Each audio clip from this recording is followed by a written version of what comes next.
Como pode a gente estar no Brasil, um país originalmente indígena, e não existir nenhum tipo de representatividade?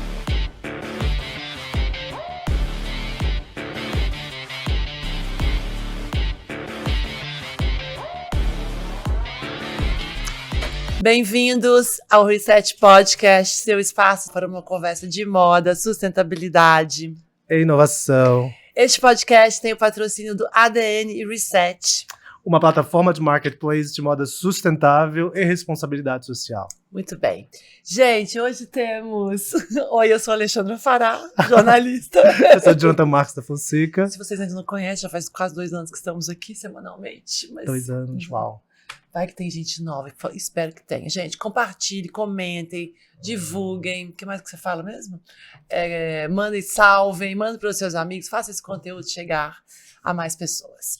Hoje estamos com uma pessoa muito legal. A última vez que eu vi ela, não quero me exibir, mas foi em Copenhague, meu amor. Porque ela era a única brasileira no palco do Global Fashion Summit, o maior encontro de moda e sustentabilidade do planeta. Dai Molina, muito obrigada por ter vindo aqui. Obrigada a vocês pelo convite. Muito bem-vinda. Obrigada. Bem-vinda, Dai. Obrigada. A Dai é estilista, a Dai é uma grande ativista e pensadora, principalmente da moda decolonial, da moda verdadeiramente brasileira, que mistura ancestralidade com futuro, com estética linda, com mulheres, né? Ela emprega 100% da marca dela de mulheres, né? A Dai tem uma ascendência indígena, é carioca, mora em Buenos Aires. Gente, então assim, é todo mundo sentado aqui na nossa frente. Quero falar muito sobre isso, quero que você dê uma aula de moda decolonial pra gente, né? Letrar a gente sobre esses temas que hoje são muito importantes. Sim. Muito bem-vinda. Dai, a Dai tem uma marca chamada Conta de Você, se apresente, fala de você. Rápido. Quer dizer, vai ser podcast sobre você, mas assim, e comece a introdução. Sim, meu nome é Dai Molina, sou estilista, indígena, Aimará e Funiô. São povos bem diferentes, né? Porque eu tenho uma ascendência peruana e também nordestina de Pernambuco, Sei. de onde vem o povo Funiô. O Aimará é peruano. Peruano. E o Funiô? É Pernambuco. É do sertão de Pernambuco. E aí minha família tem todo esse recorte, né, de encontros que vão muito além dos seus territórios originários. Porque meu pai e minha mãe saíram de seus territórios originários e tiveram um encontro em Niterói, Rio de Janeiro, onde eu nasci. E ali minha família se constitui a partir dessas perspectivas que são bem diferentes. E, bom, eu trabalhava como stylist, figurinista, né, e mais ou menos com 18, 19 anos eu comecei minha carreira, fui estudar em Buenos Aires, né, e depois eu retorno para cá e dou continuidade a isso. Então eu trabalhei com o mercado de moda antes de ser estilista. Como stylist. Como stylist e figurinista, né. E como é que você entrou para essa área? Bom, eu venho de uma família matriarcal que costurava, que passou a vida inteira costurando. Minha bisavó costurava no sertão de Pernambuco. Minha avó costurava também. Então, costura, manualidade, sempre foi uma coisa muito presente na minha vida. Eu só não imaginava que eu ia me tornar estilista. Não era o plano. O plano era estudar ciências sociais, era uma outra coisa, um outro segmento. Sempre fui muito apaixonada por sociologia. E aí, no meio do caminho, eu comecei a trabalhar num ateliê de figurino. E aí, nesse ateliê, foi onde eu tive a oportunidade de também despertar esse lado criativo. E eu digo que foi um reencontro com algo que eu queria fazer desde quando eu era menina, assim. E ali eu larguei minha faculdade de Ciências Sociais e fui à luta. Fui para Buenos Aires sem nenhum suporte financeiro. A única coisa que eu tinha em mente é que ali eu poderia estudar com uma universidade pública, né? Então, eu participei de processos que se chamam Ciclo Básico Comum, lá em Buenos Aires. É tipo um concurso. Primeiro Uma você seleção. precisa falar espanhol, né? Então, esse era um pré-requisito. E aí você faz o Ciclo Básico Comum por mais ou menos 1 ano. E ele meio que te prepara para você entrar na universidade. É como se fosse um vestibular. Tá, entendi. E aí foi ali que eu comecei a minha jornada acadêmica, né? Na moda. Depois dali eu trabalhei com Aldo Bress, que era um fotógrafo muito renomado, né, lá em Buenos Aires. Aldo era italiano e se radicou em Buenos Aires. Então, ele tinha, tipo, todo o networking. Eu pude aprender com Aldo, né? Não só sobre moda, mas sobre a vida. Ele já era idoso, então, tipo, ele Morreu? tinha... Sim, ele faleceu tem um tempo. Mas ele tinha, assim, todas as modelos, os stylists, os profissionais de moda muito conectado com ele. Então, o estúdio dele era, tipo, um grande movimento ali criativo, né? E foi também a partir daí que eu consegui conectar com outros criativos. E com Aldo, eu tive a experiência de servir desde café no estúdio até ser assistente de luz, trabalhar como stylist. Então foi realmente uma escola para mim. Muito além da universidade, né? Falando em escola, né, até por uma questão de radiografia da história da moda do Brasil, por que Buenos Aires? Por vários motivos. Eu acho que pelo fato de ser um país ainda próximo da gente, né?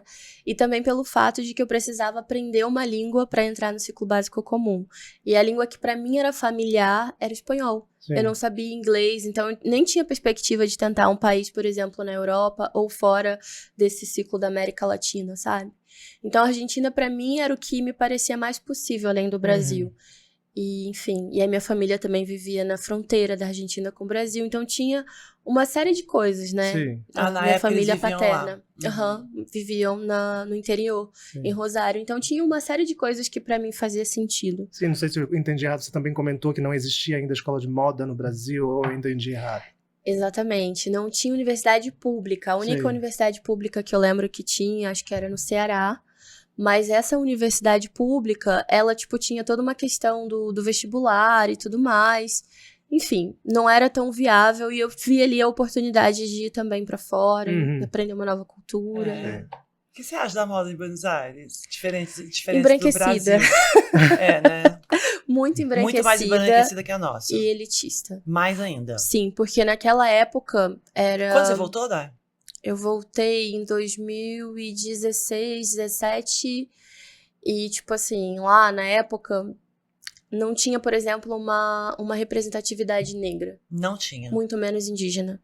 E Buenos Aires tem muita presença de imigrantes indígenas, aimarás, peruanos e bolivianos, chilenos, colombianos. Claro. Mas ainda existe muito racismo. Entende? Então, tipo assim, apesar de parecer que é uma cidade antenada, ela ainda é muito parada no tempo nesse sentido, né? Nas agências, por exemplo, nas agências de modelo não tinha modelos negras. Era raro você ter uma modelo negra que fosse bucada, que fizesse trabalhos, que fosse bem-sucedidos. Isso a gente tá falando de menos de 10 anos. Exatamente. Exatamente. Então, tem várias problemáticas, né? Então, enfim... Foram aprendizados importantes, inclusive... E lá não tem indústria igual tem aqui, né?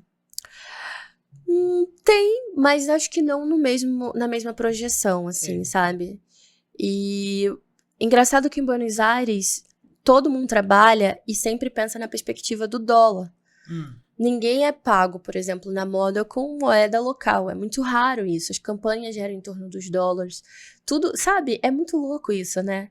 Porque, pra mim, isso era uma experiência, tipo, muito fora da minha realidade. Né? E é pouco dólar.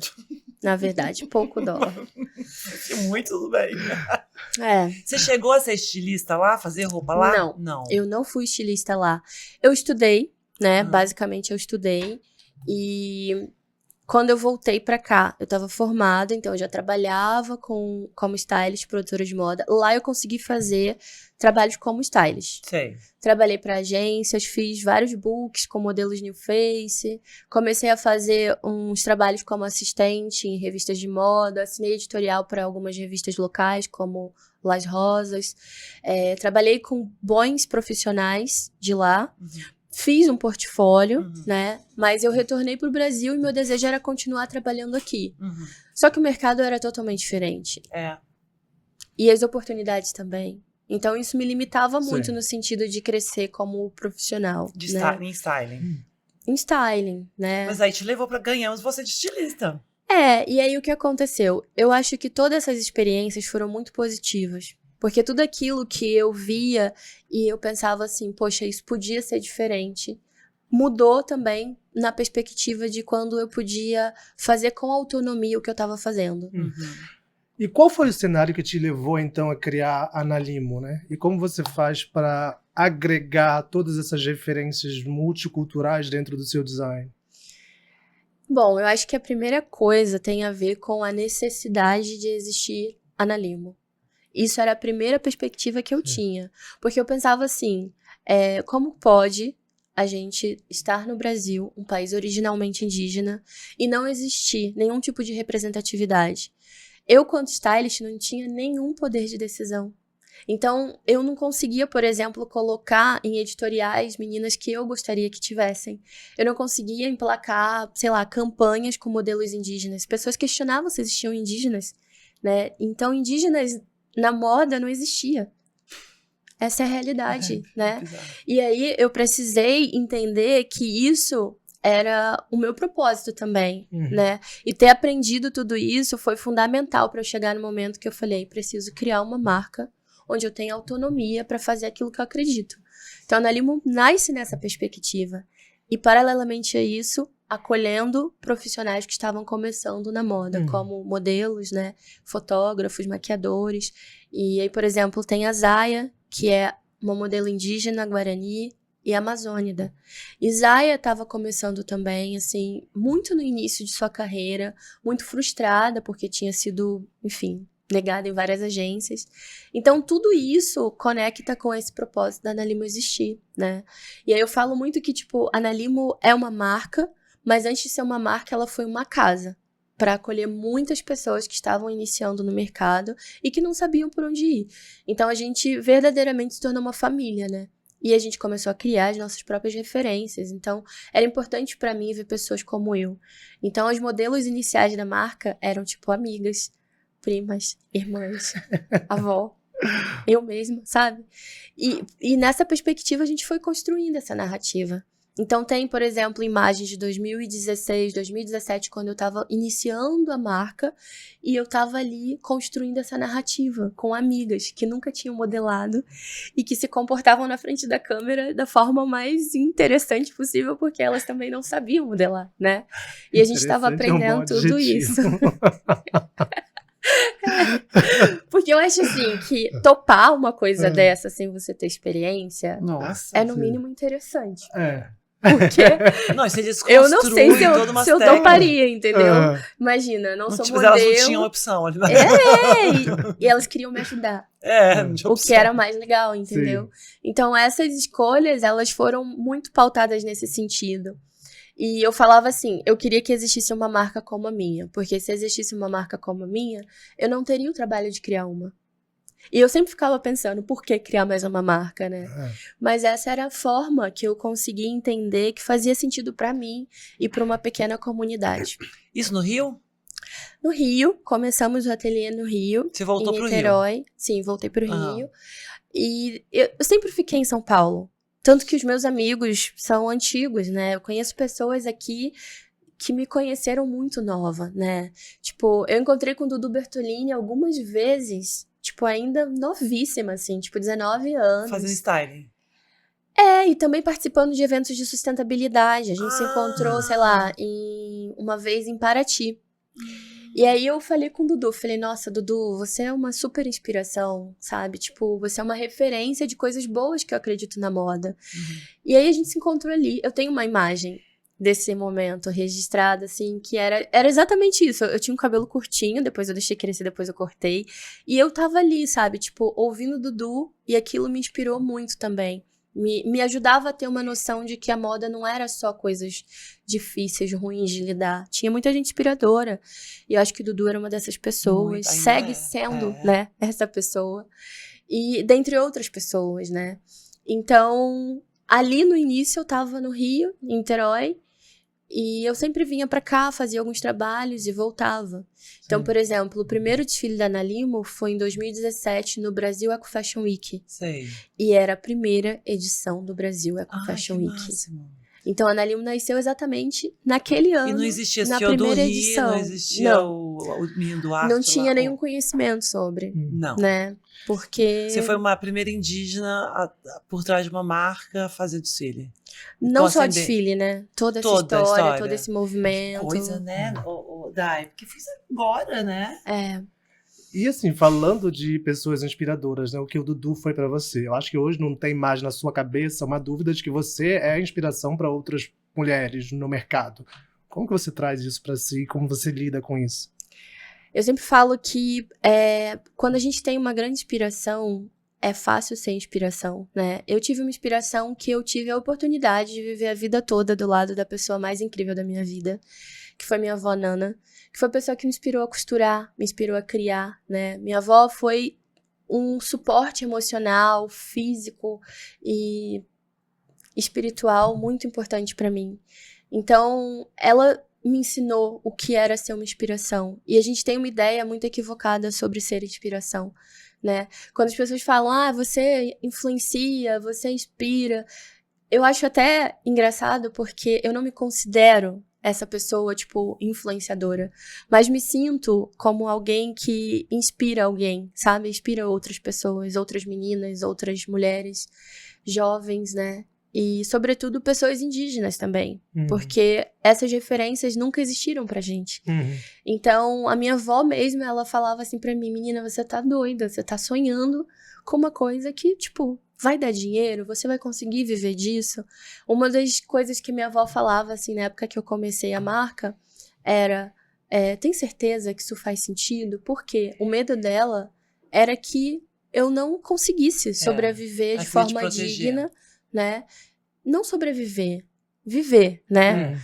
E sobrevida não é bom pra ninguém. Mas a minha avó falava muito sobre isso. Então, acho que aprender esses exemplos em casa me fez entender que era importante ser exemplo também. Mas, ao mesmo tempo, ela era forte. Muito forte. Muito forte, muito poderosa, muito firme, muito corajosa. Minha avó saiu de Pernambuco com uma mala. Ela não tinha nada além disso. Então, essas construções que me trazem até aqui é sobre a minha gente. É sobre a minha avó, que teve coragem de sair do sertão. A minha família, uma família retirante do sertão e indígena, nordestinos. Então, essas concepções é o que me forma, né? E é muito especial isso. É muito difícil a gente não romantizar, mas eu fico emocionada. Eu também fico. Espiritualizada e emocionada. Ai, Dai, você chegou tão longe, quer dizer assim, tá nos palcos internacionais, né? Fiquei passada lá em Copenhague. Sentou linda lá e pá, mandou a letra. Bom, a gente precisa falar um pouco, eu quero escutar um pouco sobre essa coisa do decolonialismo. Sim. Quer dizer, qual é a realidade, o que é esse termo? Bom, antes de tudo, a decolonialidade ela é parte da concepção do que eu acredito com a mulher indígena. Eu não acredito que a gente tem que ter referências eurocêntricas e se basear nisso como o movimento total da vida, sabe? E o que me traz até aqui? Ter olhado para minha própria essência, para minha própria história, para minha comunidade, para minha família, para os traços que a gente tinha e entender que a gente não se enxergava nesses lugares, nem nas revistas, nem nas campanhas, nem na TV, em outro espaço artístico. Então, quando eu comecei a entender que o problema não era sobre a minha aparência, mas sobre o fato de que não tinham representatividades que tinham compatibilidade com a minha aparência, eu comecei a fazer as pazes com meus traços, com a minha história. E aí é aí que entra, né, o movimento de decolonialidade. Primeiro porque eu amo antropologia, eu sempre fui uma pessoa muito fora da curva nesse sentido, eu sempre gostei de estudar, sempre gostei de ler, de pesquisar, e uma das minhas especializações é em antropologia de consumo. Eu fiz isso no Polo Criativo em 2017. Então, tipo, antes da Ana Lima existir, eu já estava muito conectada com o tema. E aí eu comecei a pensar, por que eu vou sofrer com um referencial que é totalmente distante do meu, se eu posso me empoderar daquilo que eu sou e falar disso para outras pessoas? Então, isso foi uma coisa transformadora, não só para mim, mas para o mercado de moda, porque eu estava ali falando, gente, precisamos olhar para as referências do nosso país, da nossa origem. Então, isso tinha a ver com tudo, assim, com a estrutura da moda brasileira, editores, revistas, publicitários, agências. E eu me orgulho muito de ter feito esse movimento, de me posicionar, sobretudo na internet, né, que era onde minha voz era mais alcançada, e na pandemia isso foi mais ouvido. Então foi ali que eu acho que os grandes editores de moda começaram a me seguir, pessoas públicas, artistas, eles começaram a entender a importância dessa conversa, né? Então, decolonialidade é sobre a gente descentralizar a moda. Decolonialidade é sobre a gente enxergar a diversidade étnica e racial do nosso país e entender que ela não é feita de pessoas pretas e brancas. Existem pessoas indígenas, existem pessoas amarelas, e a gente muitas das vezes não enxerga que diversidade é tudo isso, né?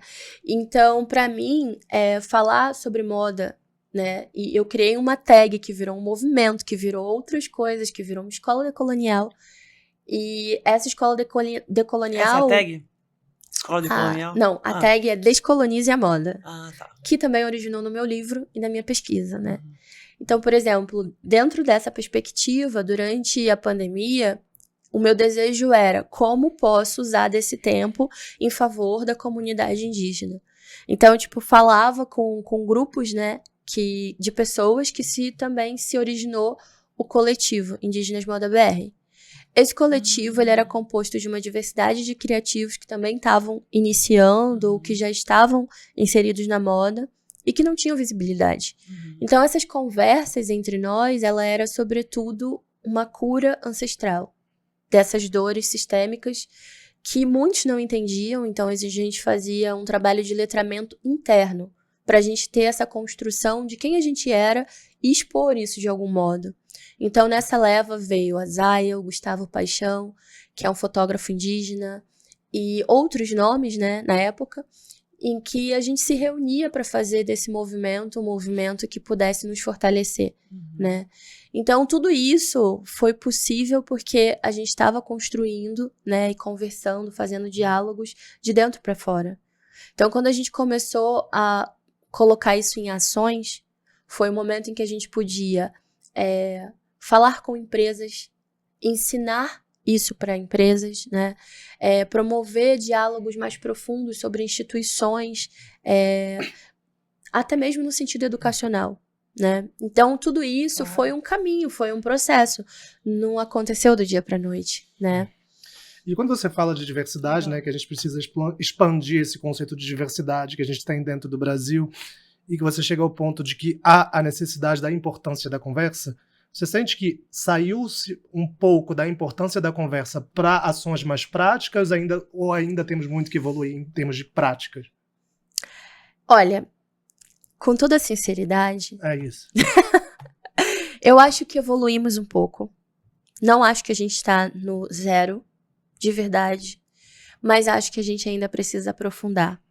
Hoje mesmo eu estava tendo uma conversa sobre isso, e eu estava falando o seguinte: não existe a gente falar de diversidade sem a gente promover a diversidade. Por exemplo, eu não falo inglês fluentemente.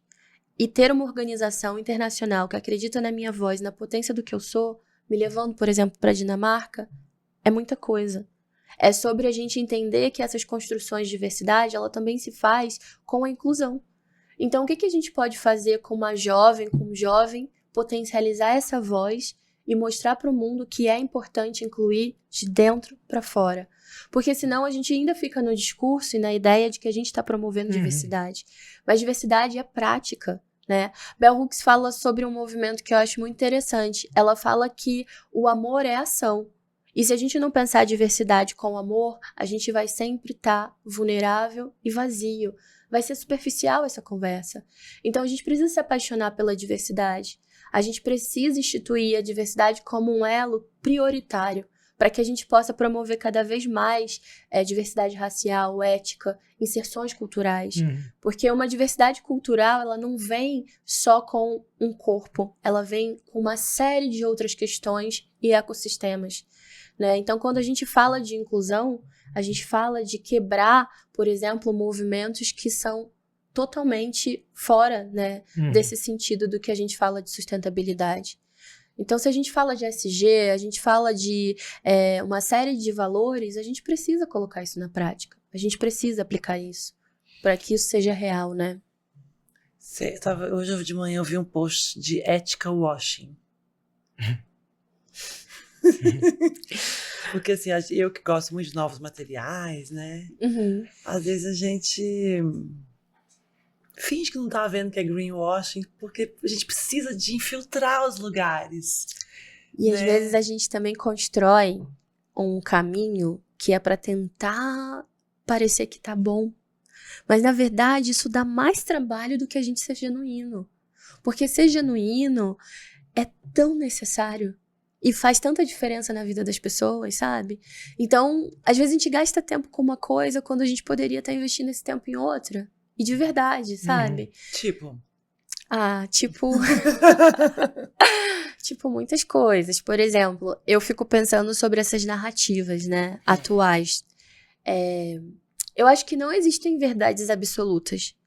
Por que que eu penso isso? As pessoas defendem coisas que parecem que elas são 100% corretas o tempo todo. E nós não somos.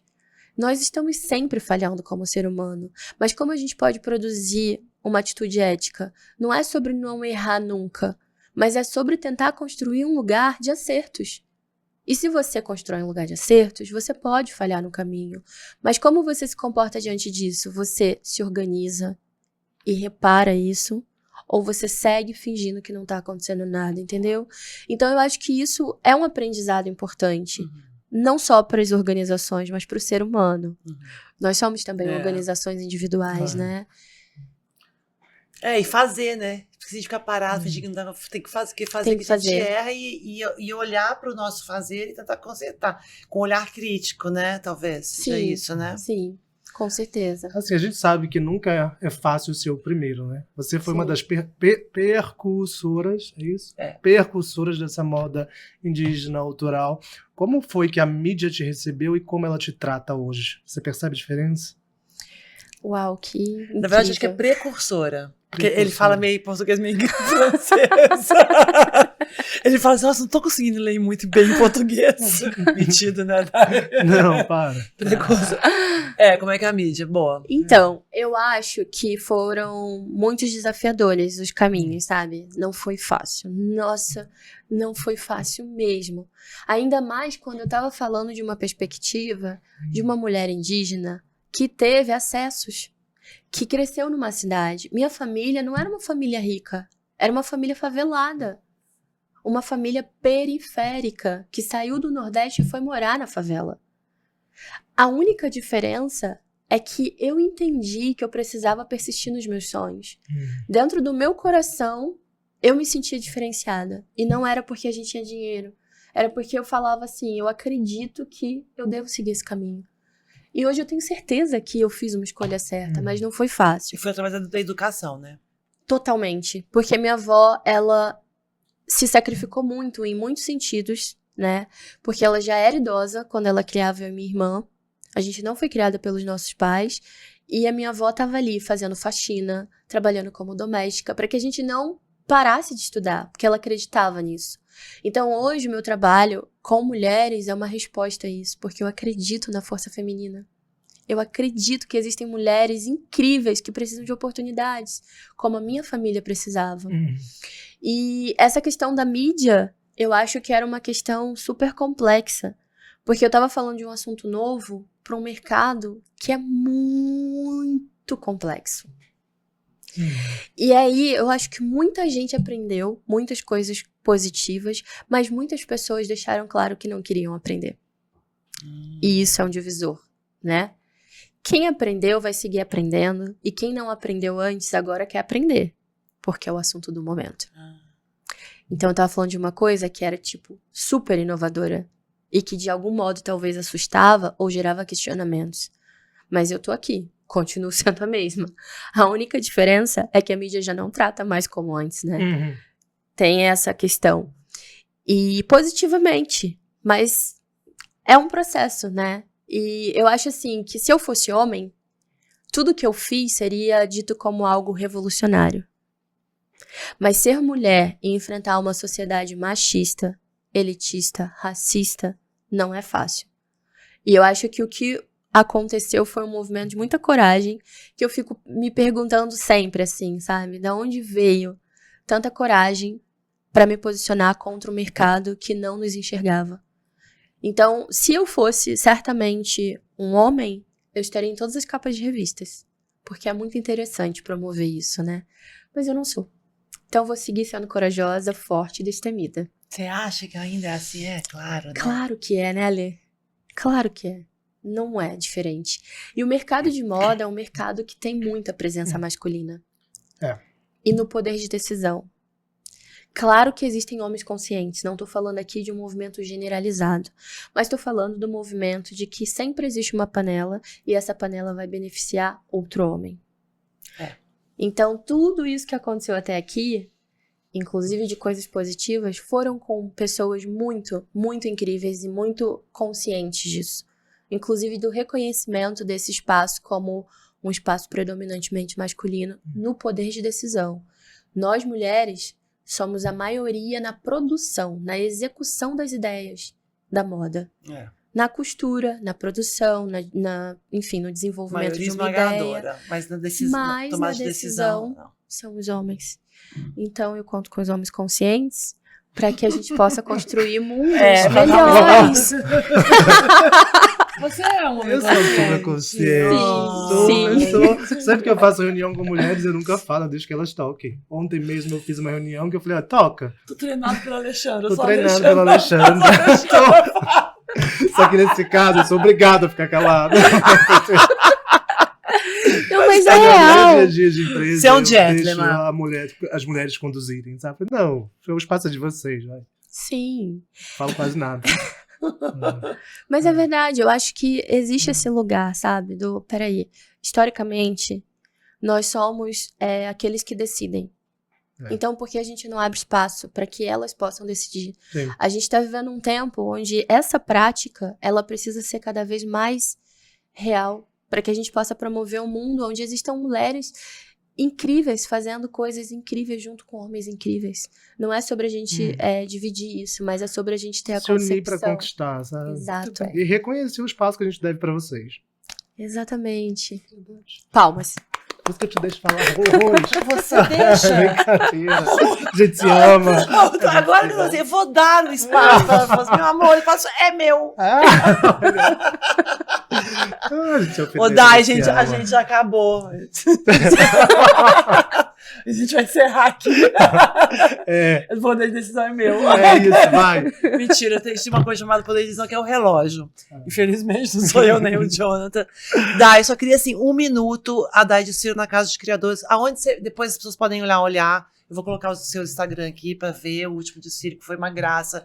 Baseado em Pernambuco, Maracatu, Nações, Chico Sá, Nação Zumbi, aí eu misturei tudo. E aí, então tá lá, tá? Quer saber, coisa prática, onde você vende? Hoje, atualmente, a gente tem um ateliê físico, né, na Aqui. Rua Barão de Tapetininga. Tá, lá em Santa Cecília. Isso, na República. A República. República. Tá. No centro de São Paulo, a gente tem um e-commerce. Esse e-commerce, ele sempre existiu com muita força. Então, enfim, durante a pandemia, tava todo mundo fechando e a gente tava no auge da nossa construção de marca. Então, esse e-commerce, ele funciona ativamente. Sempre tem coisas esgotadas lá, Tá. graças a Deus. Ótimo. E que tipo de roupa você faz? Como você definiria a sua moda? Olha, primeiro, antes de tudo, eu acredito numa moda atemporal. Sei. Eu acho que é muito chique a gente pensar uma roupa que é feita pra durar e que não é tendenciosa. Eu defendo isso no meu estilo de vida, na minha formação, em tudo que eu faço. E eu acho que isso é decolonial. A gente pensar roupas, né, estéticas que são bonitas, agradáveis, confortáveis e, sobretudo, roupas duráveis, né? Então, a base do meu trabalho, ele é muito voltado para isso. A sustentabilidade é uma questão que a gente preza, assim, com muita força mesmo. E toda a matéria-prima que a gente usa é 100% nacional. A gente tem a indústria têxtil inovativa, que é super apoiadora do meu trabalho. Então, a gente faz tudo autoral. Você tem uns tecidos muito doidos. Muito incríveis também. Incrível. Doidos que eu digo assim, eu que amo uma matéria-prima, eu fico assim. Inclusive, fica o convite pra vocês conhecerem, tomarem um café. Fala aí, comigo. você usou um tecido agora que eu nem sei. Você usou aquelas franjas, era o quê? Então, a gente trabalha muito com resíduo têxtil e com o nosso próprio resíduo têxtil. Tem algumas matérias-primas que a gente usa que é o reuso do fibramento do tecido que a gente faz. Então, isso sobra, entendeu? E a gente faz peças, inclusive, com apelo que é mais voltado para arte. O meu trabalho está em alguns museus fora do Brasil. Não, era malva. Malva. A Malva é o quê? malva Me explica. é uma fibra Ah, natural que tem uma concepção aqui no Brasil, especificamente na Amazônia. malva. E a malva é um fibramento que lembra um pouco a juta, mas ela é mais rústica e mais confortável. Ela, no contato com a pele, ela não tem nenhum tipo de irritação. Enfim, é uma maravilha. a Você malva. usa ela natural, sem tratar. Uso ela natural sem tratar, Ela na coloração consegue virar natural. tecido? Não. Consegue, porém para artigos de decoração. Ah, tá. A gente usa pro vestuário mesmo, né? Então a Sei. gente faz meio que uma intervenção têxtil a partir da malva. Malva. É. E aí tem vários trabalhos nossos com resíduo têxtil expostos no mundo, né? Tem um em Nova York, no FIT, Ó. no Instituto de Moda, Uhum. desde o ano passado. A gente tá indo agora para uma exposição com a Lilian Pack, que vai ser em Londres. Sei. E a gente tem outros trabalhos e a gente também tem uma obra de arte na Holanda, que foi o último State of Fashion. Uhum. E, Ai, amo. enfim, vários lugares aí com esse apelo sustentável também que nos convidam para estar com as nossas peças como obra, né? Figurino de arte mesmo. Muito bem, vestíveis. Muito obrigada, Dai. Obrigada a Obrigado, Dai, vocês. foi um prazer. Foi um prazer. Prazeríssimo. Gente, Reset Podcast, Dai Molina, na Molina, tamo junto. Beijos.